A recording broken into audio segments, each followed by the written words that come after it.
Isang magandang araw po sa inyong lahat, mga minamahal kong mga kapatid sa Panginoon. Ito po ang inyong lingkod, si Pastor Roel Camia po, mula po dito sa Winnipeg, Manitoba, Canada, para po sa ating pag-aaral ng salita ng Diyos ngayon pong umaga. Welcome po sa Tinig ng Pag-asa. Ang atin pong pag-aaral ngayong umaga ay ang simula ng atin pong series sa aklat ng mga gawa ng mga apostol. At ang ating pong topic ngayong umaga ay pinamagatang The Church's Mission Until Christ Returns. At hahanguin po natin ang ating pag-aaral sa Aklat ng Mga Gawa, chapter 1, 1 to 11. Samahan niyo po ako at ating pong basahin ang mga talatang ating pag-aaralan. In my former book, Theophilus, I wrote about all that Jesus began to do and to teach until the day he was taken up to heaven, after giving instruction through the Holy Spirit to the apostles he had chosen. After his suffering, he presented himself to them and gave many convincing proofs that he was alive. He appeared to them over a period of 40 days and spoke about the kingdom of God. On one occasion, while he was eating with them, he gave them this command: "Do not leave Jerusalem, but wait for the gift my Father promised, which you have heard me speak about. For John baptized with water, but in a few days you will be baptized with the Holy Spirit." Then they gathered around him and asked him, "Lord, are you at this time going to restore the kingdom of Israel?" He said to them, "It is not for you to know the times or dates the Father has set by his own authority, but you will receive power when the Holy Spirit comes on you, and you will be my witnesses in Jerusalem and in all Judea and Samaria and to the ends of the earth." After he said this, he was taken up before their very eyes, and a cloud hid him from their sight. They were looking intently up into the sky as he was going, when suddenly 2 men dressed in white stood beside them. "Men of Galilee," they said, "why do you stand here looking into the sky? The same Jesus who has been taken from you into heaven will come back in the same way you have seen him go into heaven." Pagpalain nawa ng ating Panginoong Diyos ang pagkabasang ito at pagkadinig ng kanyang mga banal na salita na atin pong pagbubulay-bulayan. Bilang pasimula ng ating series sa Aklat ng Mga Gawa, ay atin pong titingnan ang tema ng mga talatang ating binasa. The theme of our verses for today is the risen Christ continues his work through the Spirit-empowered witness of his church until his return. Sinabi po ng mga anghel, ang Kristo na nakita ninyong umakyat sa langit ay babalik katulad din ng kanyang pag-akyat. So habang nandito ang mga alagad, ano ang dapat gawin? Habang naandito pa tayo at hindi pa bumabalik ang Panginoon. Ang gawain ng Panginoong Hesukristo ay magpapatuloy. At ito'y magpapatuloy sa pamamagitan ng kanyang iglesia. At take note, ang iglesia ng Diyos ay tao. Tayo yun. The church is not the building, it is the people. The chosen people of God. At bilang mga pinili, katulad ng mga apostol, magpapatuloy ang gawain ng Panginoon sa pamamagitan ng buhay ng kanyang iglesia hanggang sa ikalawan niyang pagparito. So gusto ko pong simulan ang ating pag-aaral sa pamamagitan ng paglalatag ng stage. Ano ba ang pangyayari sa Aklat ng Mga Gawa sa kanyang unang kapitulo? So mag-imagine tayo sandali and try to imagine na kayo po'y kabilang sa mga alagad, nakatayo kayo doon sa bundok ng Ulibo habang nakikita ang Panginoong Hesus. At nakipag-usap ang Panginoong Hesus sa kanila. Pero malaking pagkamangha dahil nakita naman at nasaksihan natin ang kanyang pagkakapako sa krus, ang kanyang kamatayan nang siya'y ilibing. Subalit sa oras na ito, siya ay buhay na buhay. And for 40 days, sa loob ng 40 araw, ay nakisalamuha pa siya sa kanyang mga alagad. Patuloy na nagturo, patuloy na lumakad kasama nila, at sa pagkakataong ito, nagbigay na siya ng kanyang final words bago siya umakyat sa langit. Mga minamahal na mga kapatid, the words of the Lord Jesus in this book of Acts is not a farewell speech, but a commissioning. Hindi lang po ito kataganang pagpapaalam na nagsasabing, o dyan na kayo, goodbye, kung hindi ito po'y isang commissioning, pagsusugo. These opening verses of book of Acts are like the foundation stone for the entire history of the church. Dito po nakapattern kung ano ang dapat gawin ng iglesia na kanyang iiwanan o ang mga mananampalataya na kanyang iniwan. Kaya kung meron man dapat ginagawa ang mga simbahan sa panahon natin ngayon, kung ano man yung mga propaganda, gawain, ministeryo na ginagawa ng mga churches all over the world today, ang pattern po noon walang iba kundi ang aklat ng mga gawa. And everything that follows, kung titingnan po natin pagkatapos po ng commissioning na ito ng mga alagad, Pentecostes, kung saan bumaba ang Espiritong Banal, sila'y nagkaroon ng kapangyarihan, lumaganap ang Ebanghelyo, nakapagtayo ng mga simbahan kung saan-saan mula sa Jerusalem, sa Samaria, sa Judea, at sa iba't ibang bahagi po ng mundo. At mula noon, ganon umikot ang buhay ng iglesyang iniwan ng Panginoon. At ito'y magpapatuloy, ang sabi, hanggang sa kanyang ikalawang pagparito. Amen? So si Lucas bilang writer po ng Book of Acts, inspired historian, carefully record para ipakita sa mga iglesia, sa mga susunod na panahon, ang mga pangyayari. Ano-ano yung mga bibigyang emphasis dito ni Luke? Una, Christ is still at work. Nang sumigaw si Jesus that it is finished, akala natin tapos na ang lahat. Mga kapatid, ang natapos doon ay ang ating redemption. When Jesus shouted, it is finished, yung pagtubos sa ating mga kasalanan ay natapos na. Yung mga ceremonial law na paulit-ulit na magkakatay ng hayop, magbubuhos ng dugo, iyon ang mga natapos na.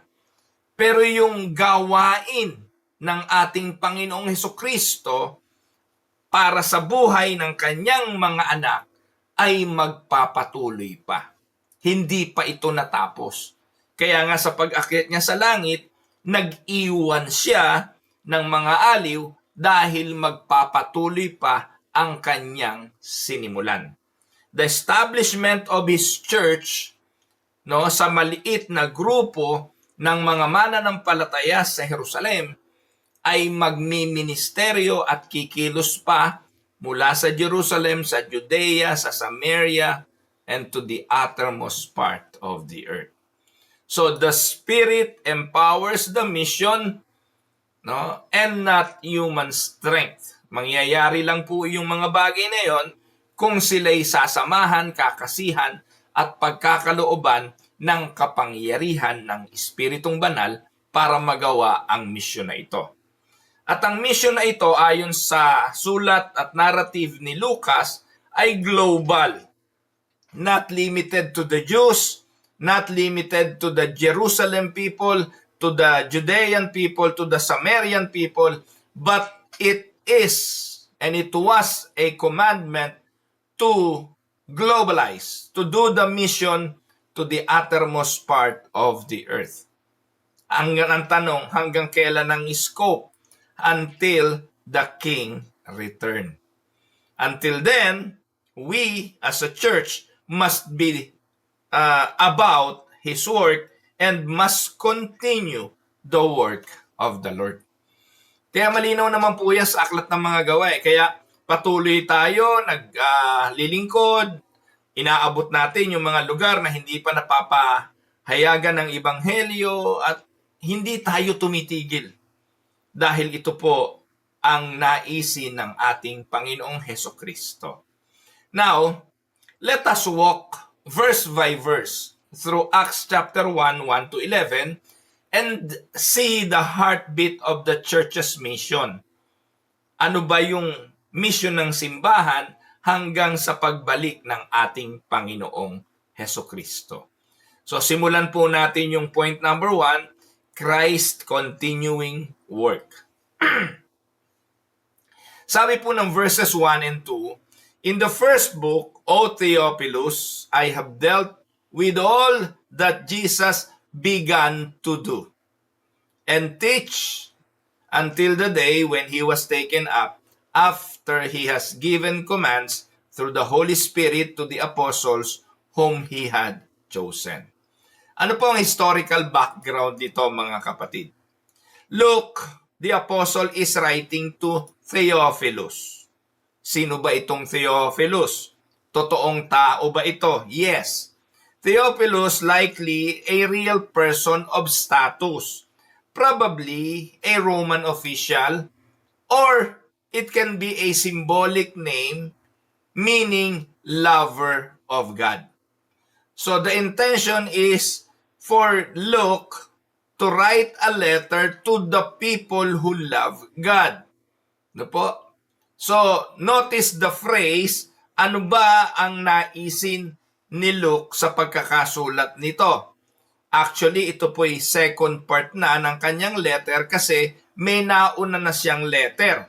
The first book is the Gospel. Diba? Merong Matthew, Mark, Luke. So yung Gospel of Luke is the first part of his letter. Kaya sa pagsulat niya ng Book of Acts, binanggit niya in the first book, O Theophilus. Kasi dun sa Luke chapter 1, the address of the book was the same person. Kay Theophilus pa rin niya ini-address yun. Kaya sa second part sabi niya, on my first book, Theophilus, I have dealt with all that Jesus began to do. So, binanggit po rito sa first book, notice the phrase, began to do and teach. It implies Luke could have said all that Jesus did and taught, but instead he says began, implying that the Acts, the book of Acts, is the story of what Jesus continues to do and teach through His Spirit in the church. So hindi natatapos. Yung unang aklat, yun yung mga bagay na ginawa ng Panginoon simula sa kanyang pagkasilang. Si Lucas lang naman ang merong vivid illustration. Si Lucas lang ang may narrative ng malinaw paano nagsimula ang lahat. Mula sa kanyang pagsilang, mula sa kanyang pagiging bata sa templo, hanggang sa siya'y nagbinata at nangaral, nagpabautismo kay Juan, hanggang sa siya ay pumili ng kanyang mga alagad. Yun ang first book. And then, sabi niya, binanggit ni Lucas dito, yung all that Jesus began to do and teach. Probably it is the 40 days moment of the Lord Jesus Christ with them sa kanyang mga alagad bago siya umakyat sa langit. So, yun po yung layunin ng mga pagkakasulat na ito ni Luke. So, sa Greek, tingnan natin yung Greek insight. May mga ilang Greek words po akong gustong pagtuunan ng pansin. Una, yung word na exarto, began, yung word na began. So, Luke points to an unfinished action. Christ's earthly ministry was complete in one sense because His atoning work is finished. Yung kanyang pagliligtas, tapos na. Yung kanyang pagtupad sa kalooban ng Ama na ialay ang kanyang buhay bilang kabayaran sa kasalanan, tapos na. But, huwag nating kalimutan kapag ginamit yung word na began, ay meron po itong katapusan. At ang katapusan nito, mga kapatid, ay ang pagbalik ng ating Panginoong Jesucristo to establish His kingdom. So, His kingdom work will continue. No? Magpapatuloy. Kaya hindi pa tapos. At dito po makikita natin, Christ ministry hindi pa talaga tapos hanggang sa kanyang pagparitong muli. Another Greek word is anelemte, na ang ibig pong sabihin niyan, taken up, is the technical word for Christ ascension, nang siya'y umakyat sa langit. So, binanggit po yung word na began at binanggit yung word na taken up. So, inakyat sa langit at ngayon, hinihintay natin ang kanyang pagbalik. Kaya sa Reformed perspective, the church mission is Christ's mission. He is the head of the church and we are His body. We are the one continuing the commission, the commandment of the Lord para sa kanyang iglesia. Our task is not to invent ministry, but to carry forward His agenda. Kaya ang iglesia hindi lilikha, hindi gagawa ng mga agenda na hindi ayon sa intensyon ng Panginoon. Kung ating aaralin ang aklat ng mga gawa, gaya ng aking binanggit, importante ito kasi ito yung pattern kung papaano dapat ang mga simbahan ay nagpapatuloy sa panahon natin ngayon. Kung ano yung mga ginawa ng mga apostol, ayon sa sulat ng mga aklat na ito, na gawa ng mga apostol, hindi natin gagawin kung hindi nakapattern doon. So imagine niyo mga kapatid, po, to illustrate this, imagine a great composer writing a symphony and handing the orchestra the score before leaving the stage. Ang Panginoon, katulad ng isang magaling na kompositor, bago siya umalis, nag-iwan siya ng mga dapat gawin ng kanyang orkestra. Pag masama ang tunog, isang ibig sabihin, hindi sinunod ng orkestra kung ano ang kanyang komposisyon. At mga kapatid, ang ating Panginoong Jesucristo, He hasn't stopped creating. He conducts from above, guiding the music through them, and that is Christ and His church. Amen? So, bilang application, you are part of an ongoing story. Hindi pa tapos ang kwento ng iglesia ng ating Panginoon. Sa paglipas ng mga siglo, maraming mga nangyayari sa buhay ng iglesia. At sa buhay ng iglesia, batid ng Panginoon ang pagpasok ng mga lobo, ang pagpasok ng mga mapanirang damo. Ang sabi nga po bubunutin na ba namin ang masamang damo? Ang sabi ng Panginoon, huwag, hayaan nyo lang. Kasi pag binunot nyo yan, madadamay ika ang mga trigo. So darating yung panahon na babalik ang Panginoong Hesukristo, paghihiwalay niya ang trigo at ang mga mapanirang damo. Pero for now, sa loob ng iglesia ng Diyos, may mga mapanirang damo, may mga lobo, at hindi lahat ay mga pinili ng Diyos. I'm talking about the local church, not the universal church. Kasi when it comes to the universal church, alam natin ang kabilang laan doon yung mga pinili talaga ng Panginoon. Pero sa mga local congregation ngayon, nakikita natin, di naman lahat ng nandun ay totoo na mga pinili. So, ang ating part ay magpatuloy tayo sa gawain ng Panginoon. Ang question ay ito, are you playing your part in Christ's continuing work? Or are you watching from the sidelines? Kapatid, tandaan, ikaw ay iglesia, ako ay iglesia, tayo bahagi ng iglesia, tayo ay binigyan ng komisyon ng Panginoon na magpatuloy hanggang sa kanyang ikalawang pagparito. Ang unang 11 talata, ang ikalawang punto, ay nagpapatunay din ng pagkabuhay ng Panginoon. The proof of the resurrection.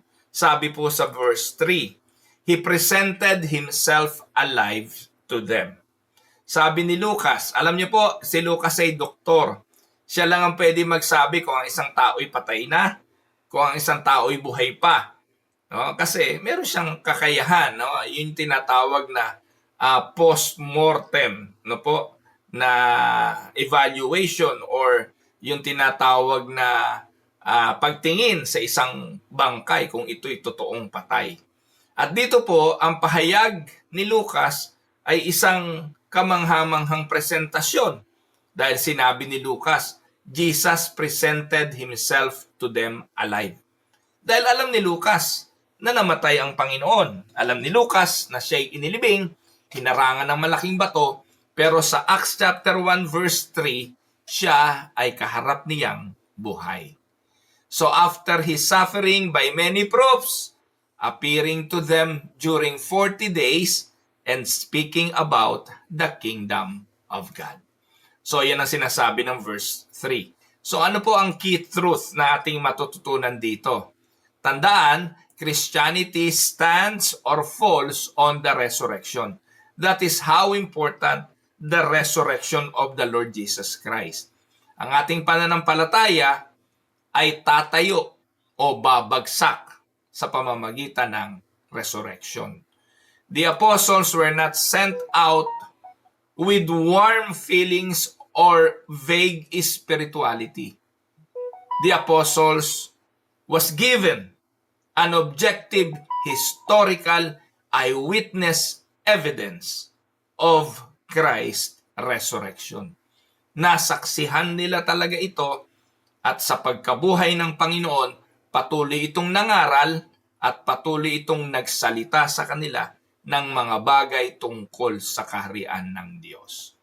May ilang Greek word na gusto kong makita. Una, termeriosis. Termeriois. Ayan. So, I don't know if I pronounce it right, pero iyan po ang ibig sabihin niyan mga pruweba. Ano po? Tekmeriois. Many proofs sa English. Means decisive, demonstrable evidence and not just circumstantial hints. Alam niyo, ang pagpe-present ng ebidensya, tinatanggap din naman sa korte yung mga tinatawag na circumstantial evidence. Yung circumstantial evidence ay kinikilala rin ng korte. Pero ang mga alagad, hindi lamang circumstantial evidence ang kanilang nakita, kundi talagang decisive, demonstrable evidence.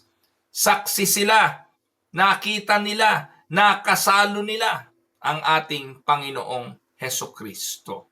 Jesus appeared, optanomenos. He appeared repeatedly and tangibly. For 40 days, He taught about the kingdom of God, the reign of God in Christ. So, historical note, bakit 40 days? Alam niyo po mga kapatid, mahalaga yung 40 days na yan Kasi yung 40 days, tinatawag yan bilang times of divine revelation and preparation. Naalala niyo si Moses. 40 days si Moses sa Sinai bilang preparation. Si Elijah, 40 days sa Horeb. And ito nga po, gaya ng binanggit ko kanina, ang Panginoong Hesukristo, 40 days bago umakyat sa langit. Ito yung times of divine revelation and preparation. Marahil dito kinuha ng mga Romano Katoliko na ang kaluluwa ng namatay ay hindi pa umaakyat, may 40 days pa. Paikot-ikot pa dito sa mundo. Mga kapatid, ang alam lang natin na mga may 40 days sa Bible ay yung mga may ginampanan pa na mahalaga sa buhay at sa pananampalataya. At yun nga po ay si Moses, si Elijah, ang Panginoong Hesukristo. So, sa Reformed perspective, the resurrection is not only proof of who Jesus is, but the resurrection is the seal of our justification. Kasi kung hindi nabuhay si Kristo, wala naman talagang kaligtasan sa atin. Ito ang naging selyo ng ating redemption. Without the resurrection, there is no salvation, there is no gospel, and there is no hope. Amen? Now, to illustrate this, if you were in the court and all the evidence was hearsay, the case would collapse. Sa korte, nasasabihin ninyo, ay narinig ko nabuhay siya narinig ko, kwento-kwento nila nabuhay nga daw. So, hearsay yon. Pero ang lahat ng sinasabi ng mga alagad, first-hand information, nasaksihan, naranasan, nakasama, nakasalo, nahipo. Ibig sabihin talaga, irrefutable yung kanilang ebidensya. Christ by Himself provided irrefutable evidence, appearing, speaking, eating with them. Yan. So, yan po yung patunay na siya ay nabuhay. So, in application, your faith is not built on wishful thinking. It rests on the solid rock of a risen Christ. Amen? And this should give you boldness in witness and endurance in trials. Pagkatapos ng bagay na ito, sa verses 4 to 5, meron siyang hiniling. Ang sabi ng Panginoon, and while staying with them, He ordered them. He ordered them not to depart from Jerusalem, but to wait for the promise of the Father. You will be baptized with the Holy Spirit not many days from now. So this is the point number 3, the promise of the Holy Spirit. Ang katotohanan, key truth, before sending out, Christ told them to wait. Ang mission would fail without the Spirit's empowerment. Hindi mangyayari ang pangangaral at ang magtagumpay sa pangangaral kung sa pamamagitan lang ng sariling lakas at sariling karunungan. Kailangan ng kapangyarihan at ang kapangyarihang iyon ay ipinagkaloob sa kanila ng Panginoong Diyos sa pamamagitan ng Santong Espiritu. Ano ang theological connection nito? The promise of the Father in Joel chapter 2, 28 to 32 and Ezekiel 36:27, ito yung pangako ng Ama to pour out His Spirit in the last days. Sa huling panahon, ang mga kabataan magsasalita ng mga wika, bibigyan tayo ng bagong puso at ibubuhos ang ang Espiritu sa atin. Ito yung pangako. At natupad ito, mga kapatid, sa araw ng Pentecostes nang ipinagkaloob ang Espiritong Banal sa unang mga alagad. Ano ang Reformed perspective? Pentecost was a unique, take note, unique, unrepeatable, redemptive historical event inaugurating the new covenant. Binanggit ko po yung unrepeatable, hindi na to kailangang magpaulit-ulit. Inauguration lang ito. Kapag kayo po ba'y nag-inaugurate, sa isang taon mag-i-inaugurate uli kayo? O sa susunod na taon, inauguration na naman? Hindi. You are going to celebrate anniversaries, but the inauguration will only be one time.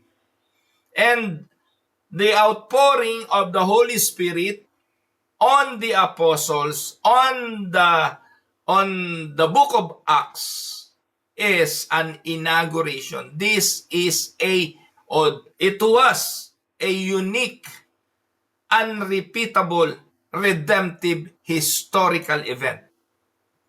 No? Ito ang nag-inaugurate ng New Covenant. Now, every believer receives the Spirit when? At your conversion. Sa ating conversion, we will receive the Holy Spirit. Romans 8:9. Though we must continually seek the filling of the Holy Spirit for ministry, ibang usapan yung feeling, ibang usapan yung receiving. No po? Tayong mga mananampalataya, pinananahanan na ng Espiritong Banal. Tayo ay mayroon ng, Espiritong Banal. No? Unang Korinto 6, di ba? Ang Espiritu Santo ay nananahan sa atin. Tayo templo ng Espiritu Santo. But as a believer, we need to constantly seek the filling, no? Yung pagpuspos ng Espiritu Santo para sa ating mga ministeryo. Now, to illustrate this, a lamp can be beautiful, but without electricity, it's just a decoration. Ganon din naman ang mga mananampalataya. Ang mananampalataya ay pinananahanan ng Espiritong Banal. Kung hindi siya pinananahanan ng Espiritong Banal, wala siyang silbi. So, hindi siya totoong Kristiyano. Ang totoong mananampalataya, katulad ng lampara, may sindi ito at ito ay magniningas. Amen? So, the Spirit is the power that makes the church witness shine. In application, will you please stop trying to do God's work in your own strength? Walang mangyayari dyan. Kung gagawin lang natin sa sarili nating lakas, sariling propaganda, sa sarili nating agenda, sa pasimula, yes, magpo-produce yan. Pero ang ipoproduce niyan ay mga fake na bunga. Stop trying to do God's work in our own strength. Depend on the Spirit through prayer and obedience. Amen? Now, pang-apat na punto, the misunderstanding of the kingdom. Sa verse 6 and 7, Lord, will you at this time restore the kingdom of Israel? He said to them, sabi ni Jesus, it is not for you to know times or seasons that the Father has fixed by His own authority. Anong obserbasyon natin dito? Pagkatapos ng pagkabuhay ng Panginoon, yung mga disipulo, patuloy pa rin lang iniisip na ang pagkabuhay ng Panginoon ay second opportunity para kanyang i-establish ang kanyang political kingdom. Aminin natin o hindi, na-disappoint sila eh. Sa pagpasok ng Panginoon sa Jerusalem, ang akala nila dahil sakay siya ng isang donkey, ay iguguho at ibabagsak niya ang Roman Empire and Christ will establish His political kingdom. Kaya ngayong nabuhay siya sa mga patay, nandun pa rin yung idea. Lord, sa oras na ba na ito, dahil nabuhay ka na sa mga patay, very timely. Matatakot yung mga Romanong yan pag nalaman nilang buhay ka. Manggigilala sila pag iyong in-establish ang iyong karyan. Dahil ito ay totoo, hindi ka nila kaya ng patayin. Maitatayo mo na ang kingdom mo. Eto na ba yun? So again, ang obserbasyon natin dito, the disciple is still thought political terms and expecting national restoration. Pero ano ang theological note nito?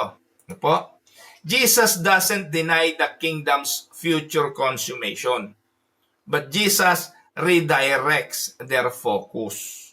God's sovereign timing is His alone. Hindi naman dinideny ng Panginoon na pagdating ng araw, He will create a new heaven, a new earth. He will establish His kingdom. Pero ang sabi ng Panginoon, huwag yun ang pagtuunan nyo ng pansin. Ang timing, kung kailan to magaganap, maging ang kanyang pagparito, para i-establish ang kingdom na yon, ay Diyos lang, ang Ama lang ang siyang may karapatan. Kaya nga po yung Deuteronomy 29:29 ang sinasabi doon, yung mga bagay na lihim ay sa Diyos. Sa Reformed Insight, speculation about prophetic timelines often distracts from obedience to Christ's mission. Kaya yung mga simbahan ngayon, wala nang ginawa kundi magbigay ng timeline, propesiya, Mostly naman galing yan sa mga kulto, no? Yung mga kultong relihiyon na mahilig maglalagay ng mga petsa, ng timeline, kailan babalik si Kristo. Mostly yan sa mga cult. Si Kibuloy ay nagpahayag na sa year 2000 ay babalik na si Jesus. Kaya anong ginawa ni Kibuloy? No, pinagkukuha niya yung mga pera ng mga miyembro kasi nga darating na sa year 2000, aanin nyo pa yung mga pera ninyo, kunin nyo sa bangko, dalahin ninyo sa simbahan. Eh kung mga matitino ba naman ang isipan itong mga miyembrong ito, babalik na Panginoon, aanuhin mo pa Kibuloy itong pera na to, ba't pa namin dadali sa simbahan? Eh dahil nga maraming mga bulag na tagasunod, marami po isinuko ang kanilang mga kayamanan kay Kibuloy. Ang problema, wala naman dumating na Kristo noong year 2000. Kaya si Kibuloy kailangan lumikha ng bagong kwento. Lumikha ng isang doktrina na para hindi niya maisoli ang pera. So anong ginawa ni Kibuloy? Meron siyang bagong pronouncement pagdating ng year 2000. Dumating na ang Kristo at ako yun. Ayun. Kaya siya ngayon yung Kristo in the Gentile setting. O, sinong lolokohin nyo? Lokohin mo, lelong mo. Pero yung mga tao, hallelujah, praise the Lord. At hanggang ngayon, bulag na sumusunod sa kanilang tagapanguna kahit na nakabilanggo na ngayon dahil sa mga kaso ng kung ano-anong panggagahasa, pangmolestya, sarado ang kanilang mga isipan. Yan, kaya yung spekulasyon tungkol sa mga propesiya, kailan mangyayari, madedestruct lang tayo sa ating pagsunod. Kaya kung mapapansin ninyo dito po sa Tinig ng Pag-asa, I seldom preach about yung tinatawag na eschatology. Yung tungkol sa pagparito ng Panginoon, ano yung mga palatandaan, hindi ako mahilig dyan mga kapatid. At meron na po ako yung Olivet Discourse, tinalakay ko na po yun, yung rapture ba, meron ba sikretong rapture, yun na lang yun. Basahin na lang ninyo, panoorin na lang ninyo. Yun lang ang mga bagay. Sigurado babalik ang Panginoon at pagbalik ng Panginoon tapos. Wala na rin kung ano-ano, iba rin ang stand ko kung pa kay John MacArthur. Ang stand ni John MacArthur, dispensational yun eh. Katakot-takot ang mga series of event pa at kung ano-ano pa. Pero ako naniniwala, babalik ang Panginoon. Pag bumalik ang Panginoon, that's it. Hahatulan ng mga makasalanan, bubuhayin ng mga mga namatay sa Kanya, and He will establish His kingdom, period. Huwag na natin gawing komplikado. Kasi yun ang sinabi sa Aklat ng Mga Gawa, ang Kristong umakyat ay babalik din katulad ng Kanyang pag-akyat. Kung kailan, ang sabi ni Jesus, hindi nyo na yun kailangan pakialaman. Go and continue with the mission that I gave. Ano po? God has not called us to be date setters, but disciple makers. Amen? So to illustrate this, it's like workers in a shop arguing over when the boss will arrive. Instead of doing the job they were hired to do. Hindi naman tayo mga trabahador eh. Na inutusang gawin ng isang trabaho pero sa halip na gawin ng trabaho, inabangan na lang natin kailan babalik ang ating boss. We must not focus on the prophetic timelines or when Christ will return. Let us do the work at habang ginagawa ito, kung bumalik man ang Panginoon anytime, wala tayong katatakutan dahil we are doing what He entrusted us to do. Amen? So bilang application, stay focused on the task. Do not let curiosity replace responsibility. Let us be responsible. Inutusan tayong magdisipulo, inutusan tayong mangaral, inutusan tayong magpalakasan sa isa't isa, mag-ibigan sa isa't isa, ipagpatuloy ang gawain ng ministeryo. Kung kailan siya dumating, walang issue sa atin. Amen? Now, let us go to point number 5, the mission and the power of the church. Acts 1:8. But you will receive power when the Holy Spirit has come upon you, and you will be my witnesses in Jerusalem, in all Judea and Samaria, and to the end of the earth. Anong key truth? This verse is the central verse of the book of Acts. The Spirit's power is for witness. Take note, kaya sila pinaghintay sa Jerusalem, huwag munang aalis kasi hihintay nila ang pagbaba ng Santong Espiritu. Doon lang sila tatanggap ng kapangyarihan na tuparin ang misyon. Again, another Greek words is dynamin. You will receive dynamin, power.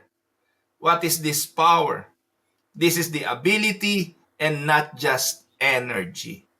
The ability to do the work. The ability to persevere. The ability to overcome trials, to overcome persecutions. Hindi lang yung power na lumikha ng ganito, gumawa ng himala, bumuhay ng patay. Those are not the only power that was needed, but the power to persevere because they will suffer persecutions. The word witness in Greek ay martis, na doon galing yung ating English word na martyr. At bilang mga witness, you will testify. The one who testify. And eventually, handang ibigay ang kanyang buhay para sa kanyang misyon. And take note, yang mga alagad, kung kayo po ay mahilig namang mag-Google, i-Google ninyo papaano namatay ang mga alagad. And most of them, they died in a horrible death. Mga kamatayan talaga bilang pagbubuwis ng buhay para sa misyon ng ating Panginoon. Now, let us look at the geographical outline. Mahalaga ito. Yung geographic outline. This verse is the table of content ng Book of Acts. Yung verse 8 ay table of content ng Book of Acts. Because sa chapter 1 to 7, you shall be my witness where? In Jerusalem. Nangyari yan. Read chapter 1 hanggang chapter 7. Nagsentro ang kanilang misyon sa Jerusalem. And then chapter 8 to 12, they went to Judea and Samaria. And chapter 13 verse 28, up to the ends of the earth.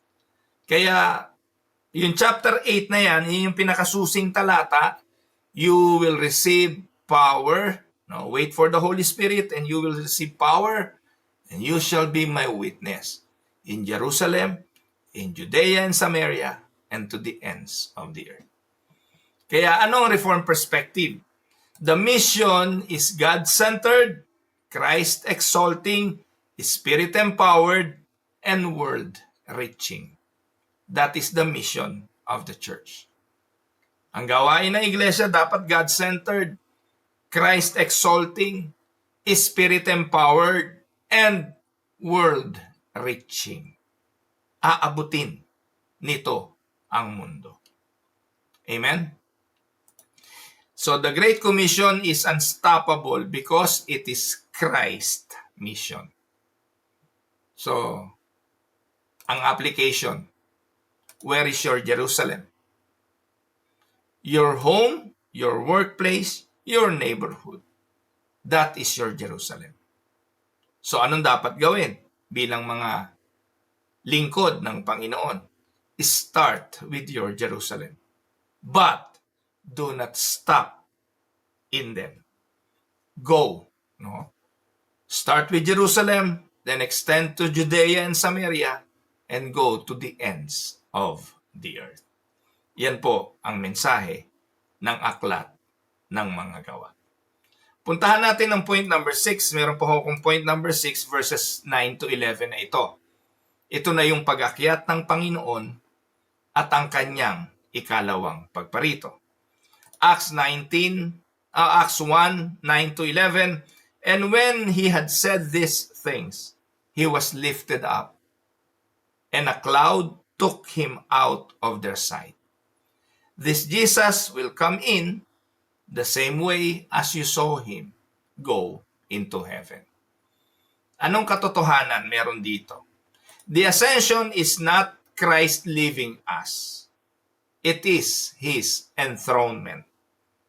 Umakyat siya para umupo sa kanan ng Diyos Ama. The cloud recalls God's glory in the Old Testament. Itinago siya ng ulap sa kanyang mga alagad. Ang theological notes nito, the ascension guarantees His ongoing intercession.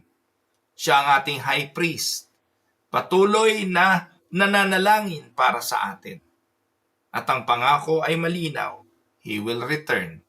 Visibly, kung paanong nakita ninyong umakyat, ganun din makikita ninyong pabalik. Visibly, bodily, gloriously. Amen? Kaya ito po sa Reformed Theology, yung tinatawag na already not yet. We live in the already not yet. Christ reign now, but will consummate His kingdom at His return. Christ is already a king, but the consummation of His kingdom ay mangyayari when He return. Amen? To illustrate, a missionary friend said, the king is away, but his work continues. And one day, he will come to inspect it, and that is our reality. To apply this, do not stand staring into the sky. We need to get to work in the mission until He comes. Amen, mga kapatid. Now, para i-conclude ang ating pag-aaral, so living between ascension and Christ's return. Nandun tayo sa gitna nun. Umakyat siya, naiwan tayo, pero siya'y babalik para sa atin. We stand in the place as the apostles between Christ's ascension and His return. Anong dapat nating gawin? Our task is the same. Katulad din ng mga alagad, we need to continue Christ's work, proclaim His resurrection, depend on His Spirit, focus on His mission, and the last, live in expectation of His return. Amen? Bibigyan ko po kayo ng ilang reflection questions para po sa inyong pagbubulay-bulay. 1. How does knowing Christ is still at work through His Spirit change your view of church ministry? Second, are you more focused on prophetic speculation or on gospel proclamation? Third, what is your Jerusalem, where God has called you to be a witness? And the last, how does the promise of Christ's return motivate your daily life? Tayo po'y saglit na tumungo, tayo po ay manalangin. Ama naming Diyos na makapangyarihan sa lahat, our Lord Jesus, risen and exalted King, we thank you for the proof of your resurrection. We also thank you for the gift of your Spirit and the mission you have entrusted to us. Lord, forgive us for distraction and fear. May you continuously empower us to be faithful witnesses, to be bold in the word and deed, and until you return for your glory. This is our prayers in Jesus' mighty name. Amen and amen. Magandang araw po sa inyong lahat, mga minamahal kong mga kapatid. Ito po ang inyong lingkod, si Pastor Ruel Camia po, mula dito sa Winnipeg, Manitoba, Canada, para sa ating pag-aaral ng salita ng Diyos ngayong umaga, dito sa Tinig ng Pag-asa. God bless everyone.